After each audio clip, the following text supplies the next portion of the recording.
To our show, Michael Giere. Now, Michael Giere has written extensively on politics, foreign policy, and issues of faith. He's a former candidate for the United States House. He worked for Ronald Reagan in 1976 and 1980, and he served in both the Reagan and the George Bush 41 administrations. He served on the Republican Party of Virginia State Central Committee from 2008 to 2012. Joining us now, Michael Giere. How you doing, Michael? Good to have you. Good morning, John. How are you today? Well, I'm a little better today than I was, say, on Thursday afternoon. I want you to share with our audience the trade deal on Friday. Half of it got beat soundly, but then the fast track passed narrowly. So it's very confusing as to what happened with TPA, TAA, what this all means. Now, John Boehner's saying, well, there might be a procedural way that I can bring this back, and Obama's saying, all is not lost, even though he went to his Democratic caucus Friday morning and got his hat handed to him. Give our audience, Michael, a rundown. What exactly happened on Friday, and what does it mean? Well, it means a lot in two different respects, but let's take one, just the mechanics of what's going on. There were two pieces to the bill. One was the fast-track authorization that would allow the president to present to the Senate, not as a treaty, but as just a straight up-and-down vote without any amendments allowed, the TPP, which is the Trans-Pacific Pact, which is the newfangled NAFTA on steroids for Asia, and soon to be followed, by the way, with Europe. The Democrats in the Senate had also pieced on that TAA, which was in essence going to allow the federal government to subsidize workers who were displaced or fired because their jobs went overseas. Well, of course, this is a very strange thing because Paul Ryan and all these other conservatives keep telling us this is going to create zillions of jobs, so I'm not exactly sure why we need that. But nonetheless, when this got to the House, the TAA went down in flames. It was the first vote, this authorization to allow displaced workers to get a check from, in essence, it literally is what happens. A check goes to the unions, and they pay the displaced employees, supposedly. And so it went down in flames. However, McCarthy, the number 3 guy in the House, turned around and called the vote anyway on the fast-track authority, which without the TAA, it could not pass. So why he did that is you can ascribe your own motives to it. Sadly, I think they're pretty obvious. But it passed by a very narrow margin. Here in Virginia, we had Comstock and Rigel and Hurt vote for it. It is this thing is sitting on a nice edge, I would say. So it can't go forward without the ability to attach this worker displacement bill to it. But they did pass the fast-track authority, so that is a very worrisome figure, a very worrisome turn of events, because now it appears that the leadership is going to go back in, my guess, and try to wrangle a deal with Democrats and Republicans and sweeten the pot and do all sorts of things under the table that we won't know about for a few days. Bend arms. I understand Rigel was actually at one point against this, and Yes. and Paul Ryan took him into a back room and beat him till he was black and blue, and he came out and said, "This is a wonderful plan and will help everyone," and Shazam, he voted for it. So there's lots going on up there. This thing is hardly dead, and your listeners, they just need to be just absolutely hammering these phones today and tomorrow, congratulating those who stood high in the saddle and stood up for Americans and American values and the Constitution. Those minor details in all this, and And likewise, calling Comstock, Rigel, and Hurt and saying, what in the world do you people think you're doing? Can't you, have you been down to the basement and read the bill? That would be the first question they probably ought to ask. Well, I tell you what, Michael Giere, it was a sad day for some of us. Scott Ridgell, I don't know if what exactly happened there, but he was opposed to this, and he came on our show on Thursday, I believe, and said that he had changed his mind. He had talked to Paul Ryan and believes now that it was in the best interest of the 2nd District. I had a debate with him. We might decide to play that again tomorrow. But look, he's got to vote the way he decides, and then the people decide if they think it's a good idea or not. But the bottom line is we were shocked that McCarthy and Boehner and Scalise brought up fast track after the assistance piece of it got waxed. I mean, it got annihilated. And then they bring up fast track. Now, you say that you can draw your own conclusions to that. Tell me if you think I'm right. My conclusion is that they thought, okay, well, let's go ahead and just pass the fast track version of it, even though it's going nowhere. We can't send it to the president's desk. And that gives us enough time and effort to now leverage those that voted against the assistance bill, try to get that back on some kind of a procedural maneuver, and then maybe we can, as you say, sweeten the pot. But the problem is they would have to change, Michael, 90 House votes. 90. I don't think I've ever seen that done. So how are they going to do that? Well, my guess is that Boehner would try to use some sort of procedural, and I'm hardly an expert on legislation, but if there's a way to do it, my guess is they'll go in and try to do this underhandedly somehow and pass it as an attachment to something else. There's many ways, and this really brings us to the second point of what's going on here. We now have, in our own Republican Party, I know you're bipartisan as you sit at your microphone, but for those of us out here who are conservatives, we really have reached a point now where we have conservative politicians who are using the tactics of Democrats to manipulate the public and manipulate their own base. And I, as one conservative, I call, well, you know what I call on it. I can't use it on your show, but I call nonsense on this. Paul Ryan yesterday on Fox patronizing everyone, in essence saying, if you're not for free trade, you're not a conservative. Well, this isn't free trade. This isn't reciprocal trade. This is managed trade and a whole. Actually, it's not even a trade bill.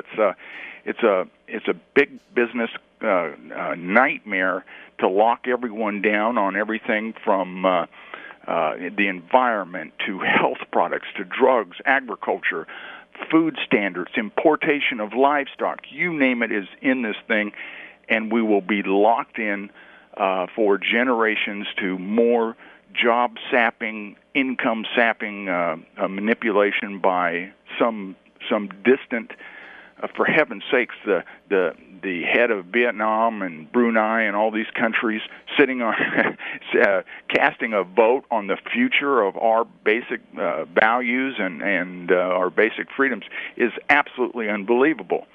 And for Paul Ryan to get on Fox yesterday and lecture us, and for Ted Cruz to lecture us last week about how we're getting our bad information from the Internet, when we probably have the last standing patriot in the Senate breaking silence, and that's Jeff Sessions, and bringing the truth out on this, it's just a sad day for the party and for conservatives. And there's only one answer to this, and it's a grassroots rebellion of conservatives saying, you know what, instead of using the bromide free trade, give us the intellectual argument for this bill.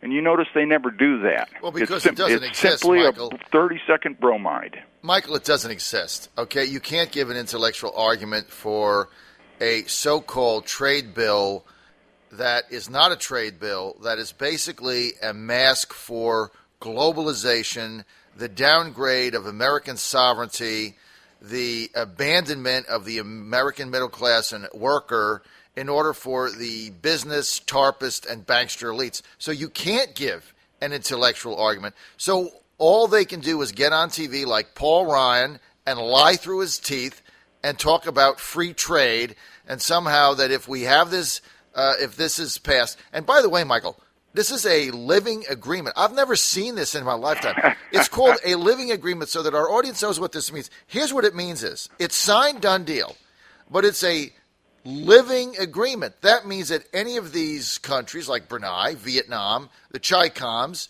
whatever, Laos, Cambodia, who's ever in this thing, they can just change it at will. They can say, well, you know, this piece of it, I'm going to change that, and we can't say a darn thing. It also takes disputes outside of the U.S. legal system and turns it over to some international commission. Yep. I mean, this thing is so blatantly intellectually yep. disingenuous. John, there's a issue going on right now, as I'm sure you've already told your audience, going on with meat processed overseas, where we can't, now a tribunal has told us we can't even tag that meat, identify that meat as the country of origin. This is outrageous. And the Congress, I believe the vote has already been taken. I believe it did pass. The Congress jumped through hula hoops to amend the law to make this to conform to an international tribunal. So what we're talking about here is really this gets down to the nitty-gritty of what you buy in the store, what kind of drugs you can take. There's one thing else going on here, and I believe there's an enormous potential, John, for the Republicans to take a huge hit in 2016. We're seeing the implosion of the American economy, and I don't care what's going on Wall Street or anyone else is saying. We have incredible economic turmoil going on in this country. We have dropping mean income for Americans. We have dropping net wealth. We have up to, who knows what the real number is, but I laugh every time they talk about the jobs that are going to be created by all these free trade grills. We may have 20 million people out of work since NAFTA. We've got 55,000 factories unbolted, not closed down, unbolted and sent overseas since just 2000. This is all on the internet, by the way, if Ted Cruz wants to look it up. And we are under enormous pressure, but one thing's going on that really should worry everyone and sends a signal, a shot across the bow for 2016 politics. If you look at the 1825 demographic in this country, the unemployment rate is off the charts. The actual unemployment, meaning those who have dropped out of the workforce, yes, 18 to 25s, already out of the workforce because they can't find work, and the underemployment, meaning a guy with a master's degree being a barista at Starbucks. Not that there's anything wrong with being a barista at Starbucks, love it. But my point is we have this massive, up to 20% of the 1825 demographic unemployed or underemployed. This is the future. These are people who are just at the age where they're learning their basic job skills and coming into the economy and being productive. This is an enormous issue that has ramifications looking out for decades to come. What about those people? Don't they get a shot at it? Or are they supposed to go to India and work for whatever the India Bollywood is, or it's like Disney, just shut down kicked out, 200 Americans and brought in 200 Indians under H-1B visas. Is this what we're going to be about? Is this the future of America? So these are real issues for 2016. And my prediction, I'll give you a prediction for your show today. The candidate if we have a genuine candidate stand up out of these 20 people or whatever we have running, who articulates these issues and who joins Ann Coulter and says, hold everything, slam the door on immigration for 7 years or 10 years. Let's figure it out. Let's figure out what we mean by free trade and who we're going to trade with and why, and does it benefit America. That will be the next American president. Who is closest to that view that is a potential presidential candidate on the Republican side right now? Or either side? You know what? Bernie Sanders? I can't answer that question. I don't see anyone making that argument. I see Jeff Sessions making that argument. Donald But Trump? who else out of sight? I mean, Ted Cruz got on, as you know, wrote an editorial in the paper. He wants massive new influx. I mean, 3 times the number of H-1B visas. I mean, and we now know that American companies are using the H-1B visa as a corporate plan for improving profits. It's almost wages. unbelievable. So just so our audience knows what an HB1 visa is, basically you get a foreign worker in the U.S., okay, and then you can pay them whatever you want.